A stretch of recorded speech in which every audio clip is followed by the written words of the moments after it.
So we are doing a product show, and then I will be talking about something. So our topic is Dan Ariely's book, Predictably Irrational, and he talked about free. So a lot of people love hearing, oh, you'll get this for free.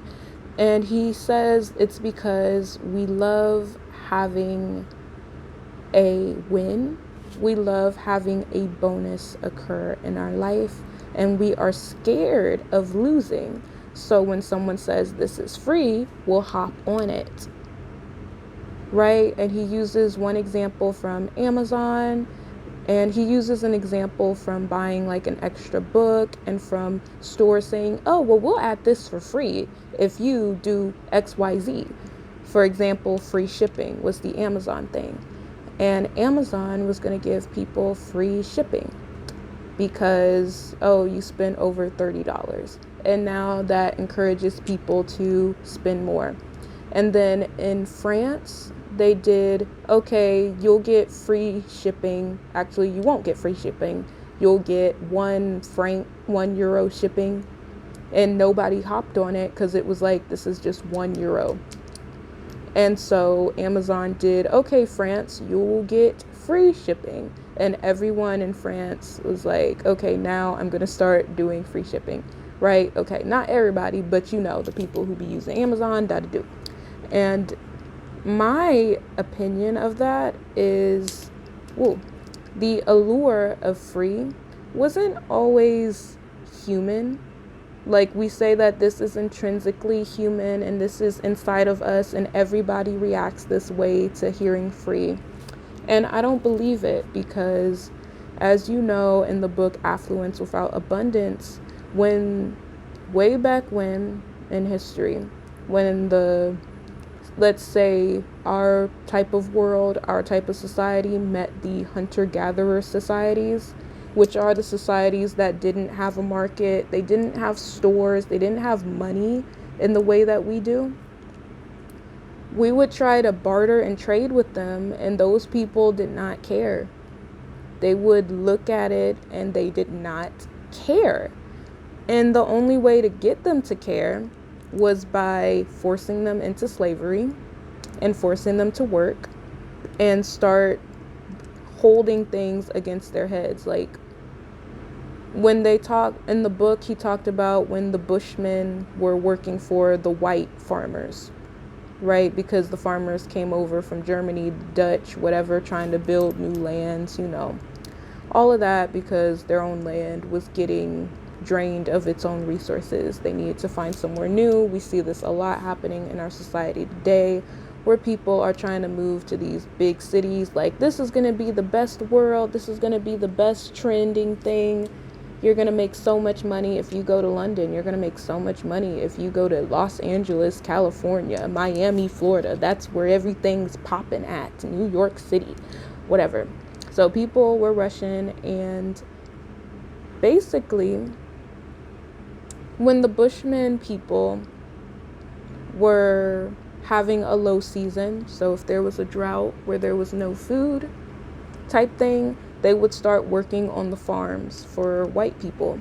And then when they started having their food, they would start not working. They'd be like, okay, well, I got what I needed and now I'm done. Now I'm just gonna drop off and start living back in the woods because I don't need y'all. What am I saying with that? Point is, a lot of people, they aren't afraid of losing anything unless they're taught and grown up with this mindset of scarcity and that they don't have anything. And if you know, hey, I already got all I need and I know how to get it, and I don't have a lot of needs that need to be met. That was another thing in that book, Affluence Without Abundance. Because they're just like, hey, I can sit on the ground. I don't need a big fancy house. My kids can grow up very well doing what we do, which is living off the land.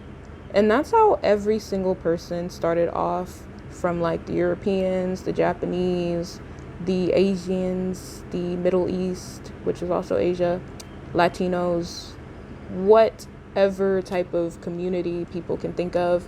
everyone pretty much started off as a hunter-gatherer society where people lived off of the land. They hunted for food, they gathered vegetables for food. Like, if something was bad, they went through it, but they didn't assign too much of a meaning to it. They always took care of their children, right? If you want to know more about this, look up research by Darcy and Narvaez. But what am I saying? So, my point is, with this concept of free, is that a lot of people, I think, in our culture are just raised to be very scarcity mindset. Like, oh, everything is going to be taken away from me, so if something's free, I have to hop on it. But if you have parents who never raised you to think of the world as a loss and like you're always a loser, losing, because if you look at the language that most American people are taught, most French people are taught, Western civilization, Europeans, civilization, our world, it's all pretty negative. And that's when you get people who are super happy to receive anything for free, because we don't have that high of a self-esteem anyway. We already get told that we make losses and that the world is on fire and burning.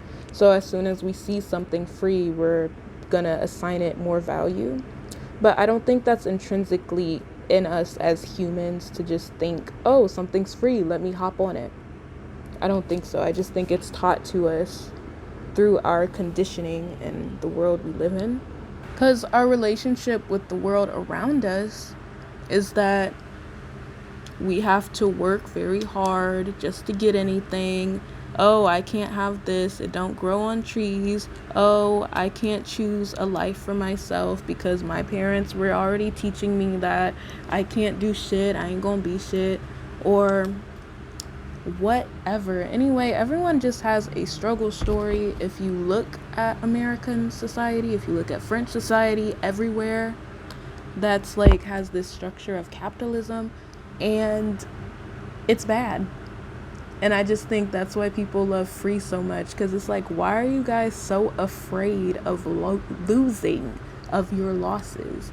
Because there's never a loss. Like, we are all winning, we're all winners. Like, what the fuck? And just the more I think about what we have, and the more I see how like our society is failing people, and how people, they be waking up not even wanting to go to work. They wake up with horrible, bad attitudes. And I'm just like, you guys really think this shit is working? Like, people are hopping at the notion of free just because they're scared of losing. Like, we shouldn't have a society of people afraid of losing. And then we have people who are afraid of like looking stupid and bad. So they start buying more things to make them feel better and feel like, oh, I'm a rich girl now, I'm a rich guy now, I have this coolest car, whatever. That's not normal. That's not in us unless you were raised saying that you don't have anything, unless you were raised to feel like you're ugly.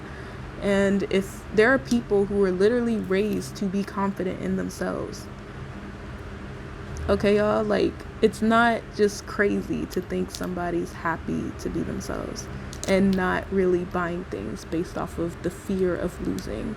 It's because odds are you guys were fucking abused. And that's not to be bad, that's not to be mean, because I know how our world works. Like, I know that odds are the person who abused you didn't mean to do it. It was your parents and they were just being taught. Like, I don't really have hatred for them unless I'm like really angry, but I'm not in a mood where I'm angry right now.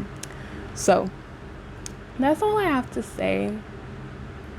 And yeah, so the concept of free, I just don't think that things are like, people have to jump on free and be afraid of missing out on nothing. Like, y'all.